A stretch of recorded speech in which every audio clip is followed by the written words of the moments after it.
night, and Dunedin North raffle from last night. Dunedin South, the winner is Green B 015, and the Dunedin North one is Orange C 010.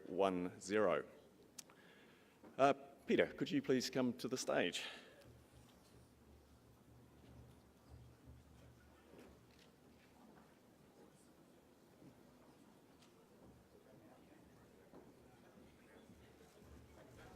Okay, it's my great pleasure, obviously, to move towards the highlight of our 82nd annual conference. And so in a couple of minutes, Simon and Natalie will be joining us.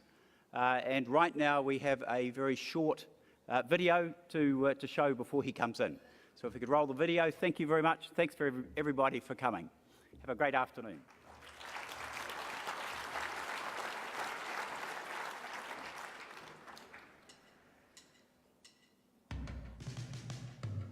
Ever since I was a kid, I was always in a hurry.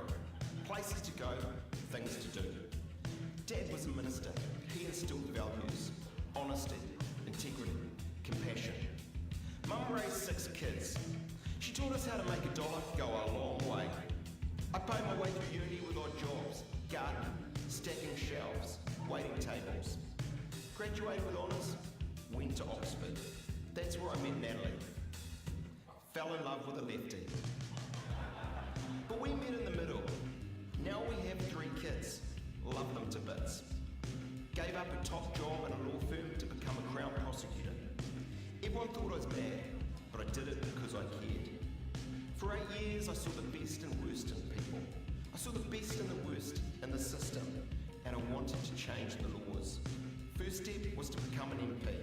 Everyone thought I was mad, but I did it because I cared. Beat Winston and won my seat in Parliament. Got promoted to Cabinet.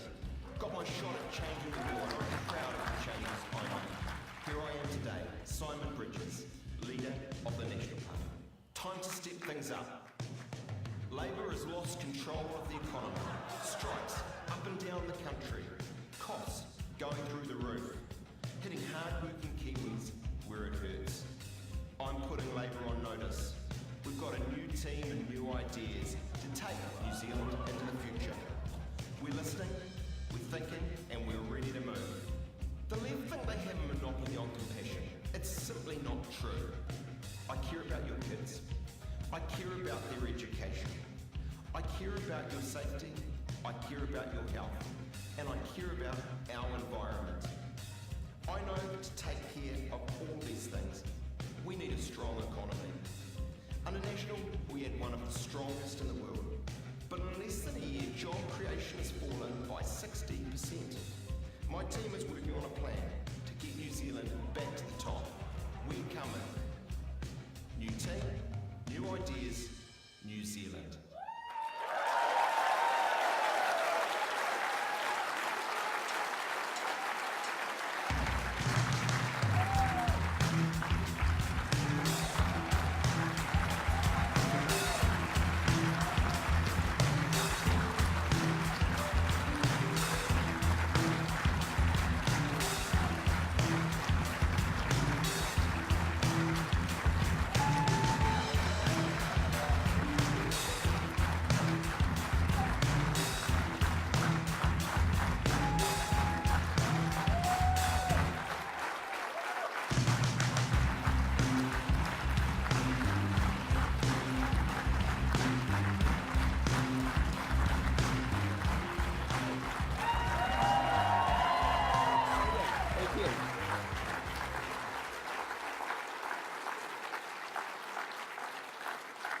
Well, what a welcome.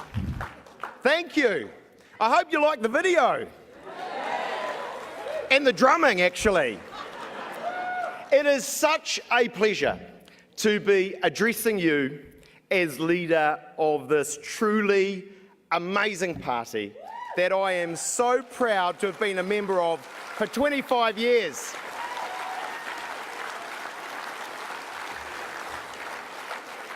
I want to begin by thanking each and every single one of you for giving us your time to support us. From putting in the hard yards, raising money and knocking on doors. You are the beating heart of the greatest political party in New Zealand, the New Zealand National Party.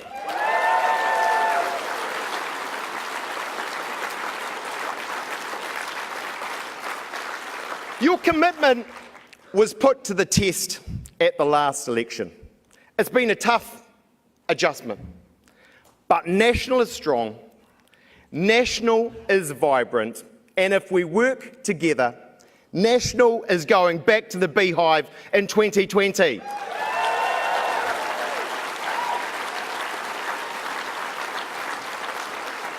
We are a fantastic team, and that is in large part due to our tireless president, Peter Goodfellow. Please thank Peter Goodfellow.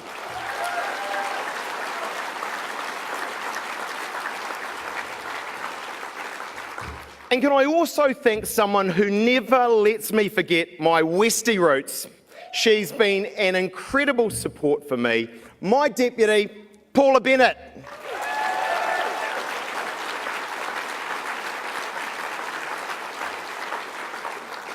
Paula and I lead a team of 56 incredibly talented members of Parliament who are truly, as I say, committed to New Zealand. From Invercargill to Northland, they live in, they love, and they fiercely represent their communities. So let's give them a huge round of applause.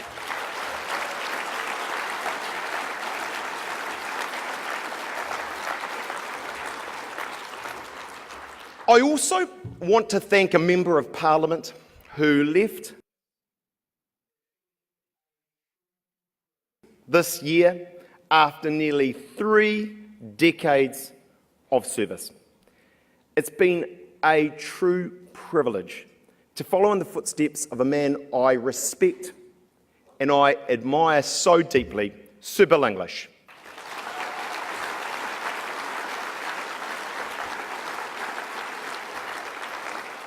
Delegates, I want to tell you about a woman who moved to New Zealand 13 years ago. She has never lacked aspiration or a commitment to hard work. Through plenty of perseverance, she now has her own successful business and she does pro bono work for charities and community groups. She's a mum to 3 beautiful young children and she's home alone with them on far, far too many nights. So many working mums are like her up and down this country. But alongside all of that, she is my biggest supporter, my wife, my partner in life. Could you please join me in welcoming Natalie and our 3 children,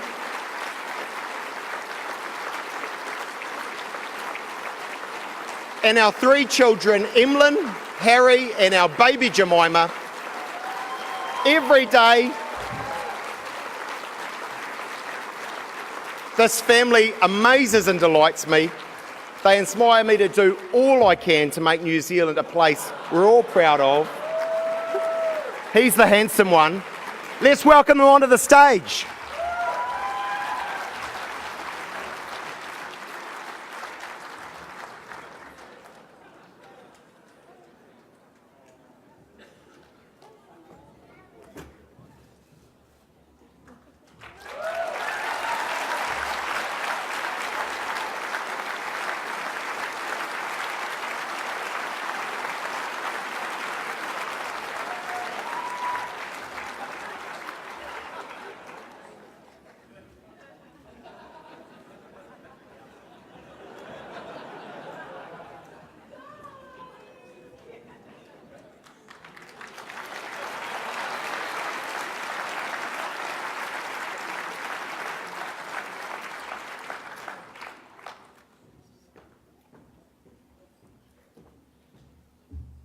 As you can see, they all have their own characters, and I love them and thank them so much for the sacrifices they make for me.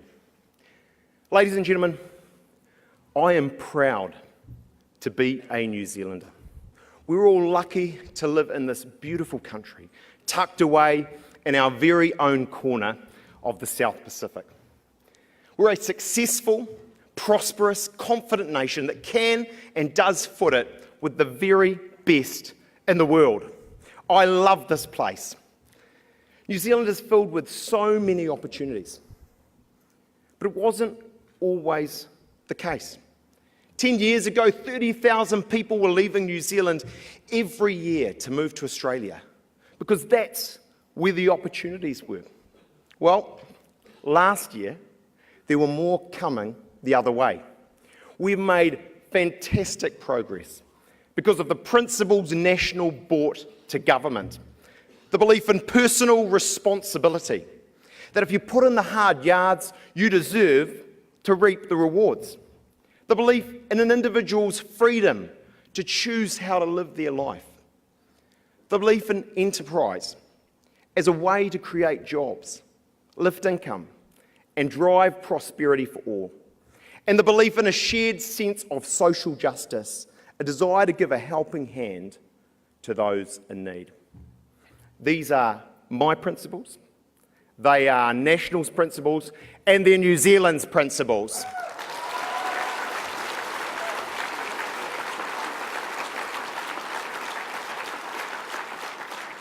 There's a perception that on the right of politics, we don't care as much as the left does. Our opponents do their very best to make people think that, but they're wrong.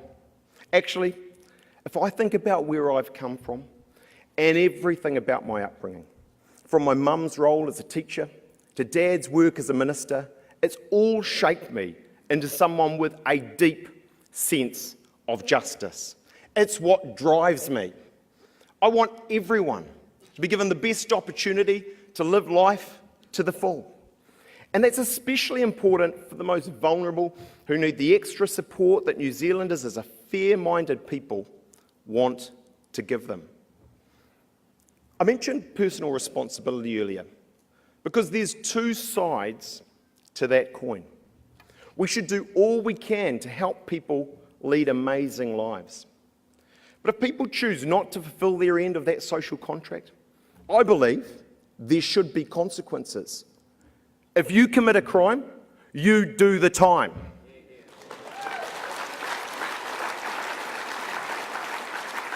It's for our safety, and victims deserve justice.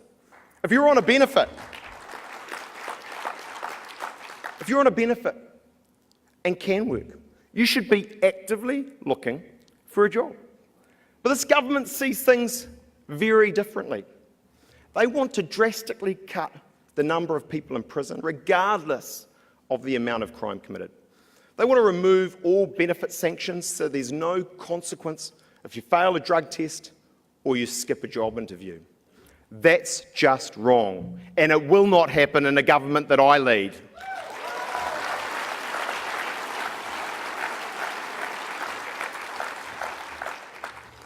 Delegates, this government had 9 years to get ready, and they did nothing.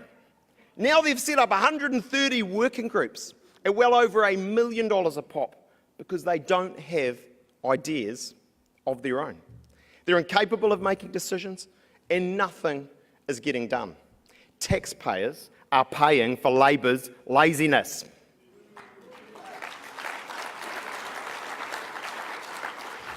Well, National will be the hardest working opposition that this country has ever seen. I don't want to win in 2020 just because the government is incompetent. I want to win a contest of ideas to demonstrate that National has the vision and the team to deliver a better future for everyone. We'll have the best ideas on the environment, how we can clean up our waterways and protect our beautiful country for our grandchildren. We'll have the best ideas for supporting the most vulnerable, to help them turn their lives around. We'll have the best ideas on law and order, on how to keep you safer and keep our most violent predators locked up. And we'll have the best ideas on health, on education, on housing, and on infrastructure. And we'll have the best ideas on the economy, because frankly, that's an area where this government has no idea at all.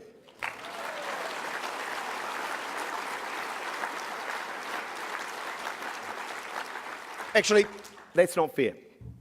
Their plan is to tax and borrow more so they can spend it, or at least ask a working group how to spend it. Cancelling National's tax cuts and increasing costs by raising fuel taxes and housing taxes, all so they can spend billions more on diplomats, a tertiary fees policy that doesn't deliver any more students, and a slush fund for New Zealand First's pet projects. They're out of control. Unlike Grant Robertson, I believe hard-working Kiwis should keep more of their own money.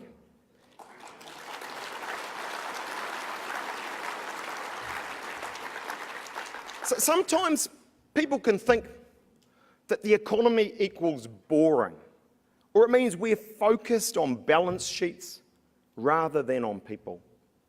But when I talk about the economy, I'm talking about jobs for new workers, about wages for our families, about the local Sparky as much as the big corporation that's in the CBD, about the opportunities we can give our kids to move into work and follow their passion, and about the ability to invest more in education and infrastructure and in health.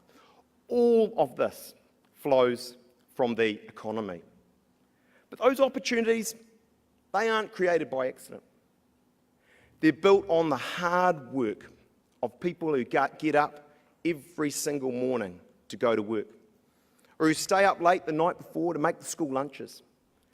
They're built on the entrepreneurs who take a risk and hire their first staff member or their 100th, and the workers who produce world-class exports. They're built on a nation of innovative, passionate Kiwis who back themselves to succeed. The farmers just out of town, the butchers down the road, the scientists and the teachers and the ICT whizzes. National backs every single one of them.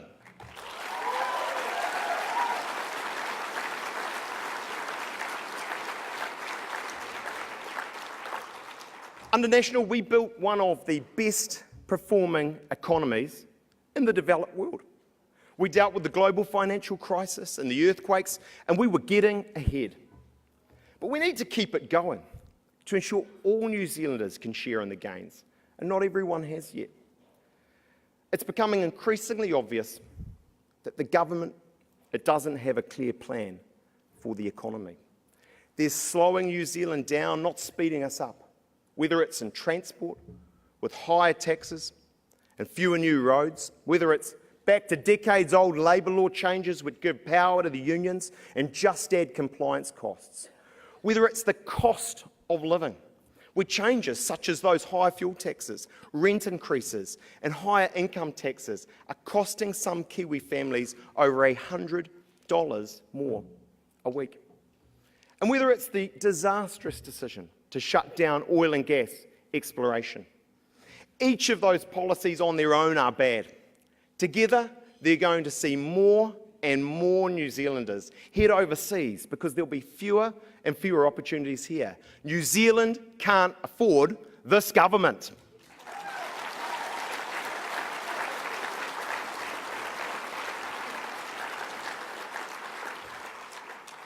National's approach is very different. I believe I know you do, in sensible, consistent economic policies that provide clear direction and encourage businesses to grow, policies that deliver new infrastructure, that support investment, that drive exports and help grow skills, because that's how opportunities are created. Those opportunities are hard won, but easily lost. I talked earlier about the 30,000 people that were leaving for Australia every year just a decade ago, because Australia was where the opportunities were. I'm proud we've been able, that's right, and I'm proud we've been able to turn that around by creating opportunity for our kids here at home. But to that man's point, I'll tell you what, other countries aren't sitting still, waiting for this government to get its act together. Other countries, they want what we have. And we can't afford 3 lost years to working groups and inquiries and uncertainty. And I tell you what, we certainly can't afford 6.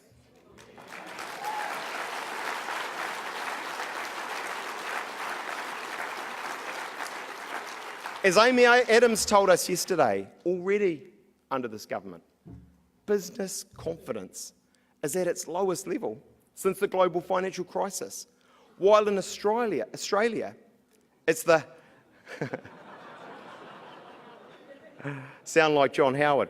While in Australia, it's at the highest it's been in some 20 years. We can't let Australia beat us.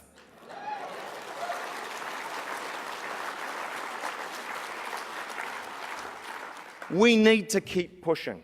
Otherwise, it's all too easy to become an also-ran, a place where our kids don't see a long-term future. I worry all we'll export to Australia is our young people. I want my kids to raise their kids here, and I know you do too. I'm always thinking about this and how we can make our country better for our children.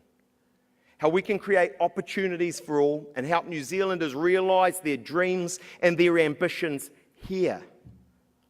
As a father of 3 young children, I feel it. I want more choice for them. More choice, more opportunities, and for them to lead the best lives they can.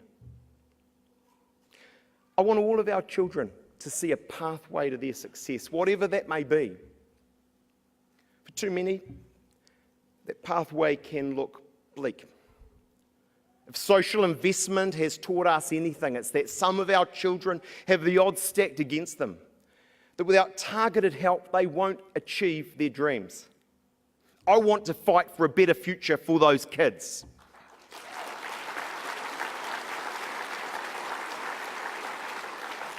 I want to fight for all our kids, the forgotten, the naughty, the good, the exceptional.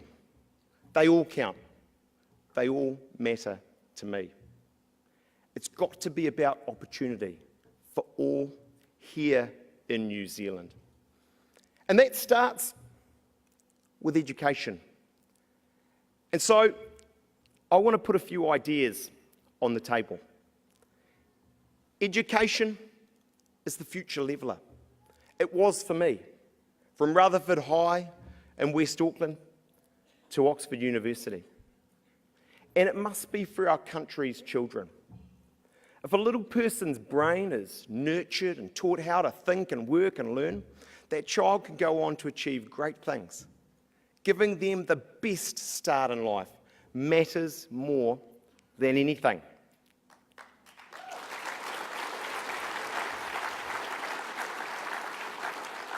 You know, the early years are vital.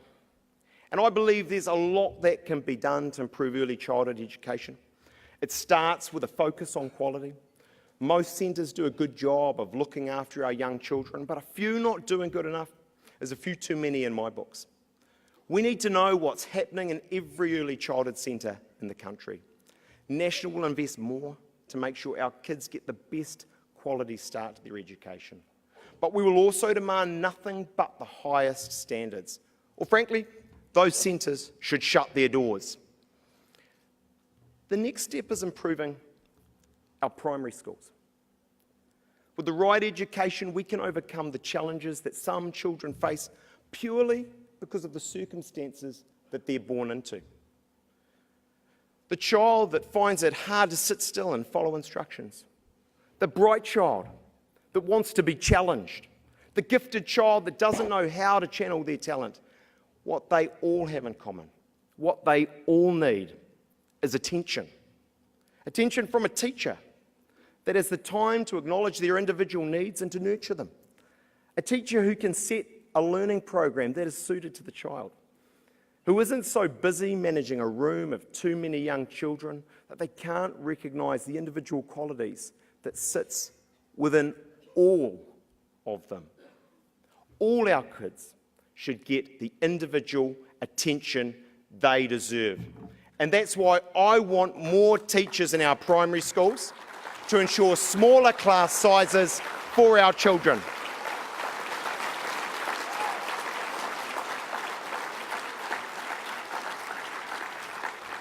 You know, schools currently get one teacher for every 29 9 and 10-year-olds. It's lower than that for younger children. Those ratios should be reduced.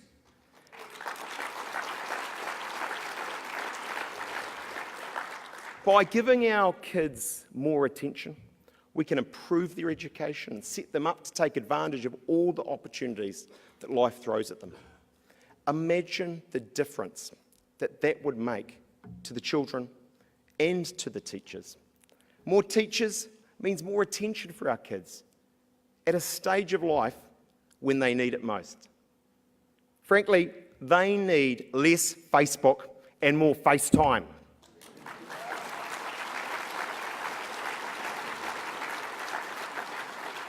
Some will say that class sizes is less important than teacher quality. Well, I'd say they're not mutually exclusive. Teacher quality matters a lot. But I also believe that simply having more attention from teachers will make a difference to young children. Sure, older kids that are more self-managing can be in larger classes. But our young ones, they'll be better off having more attention from their teacher. After parents, and you know this, teachers, they're often the most influential people in the lives of our children. I come from a family of teachers. My mum, my sister, my brother, actually my grandparents. I want teachers to be highly respected professionals in our communities. They deserve that.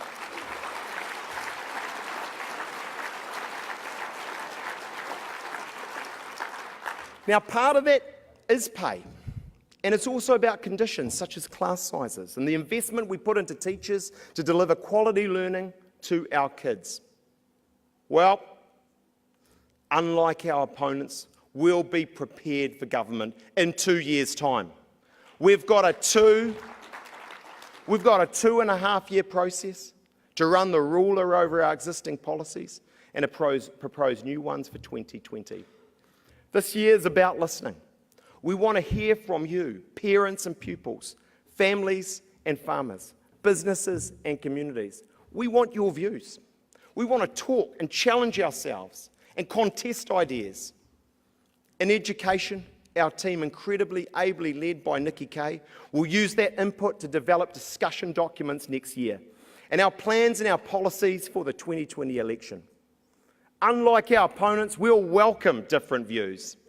And unlike them, before 2020, we'll have made decisions and we will be ready to lead.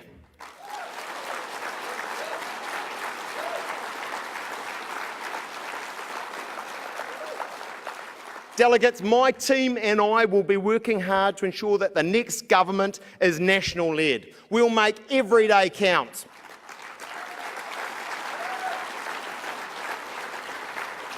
We want to undo the damage that this government is doing now. Come election year, we'll have the detailed, thought-out and costed ideas to do that. We'll show you we have the plans and the policies and the people to earn your support and continue to build the country that you deserve. This country can do better. In fact, we can be brilliant. National will bring strong leadership, the best ideas, and the ability to make a difference. I'm backing New Zealanders, and I'm starting with our children. Thank you very much. Thank you. Thank you. Thank you.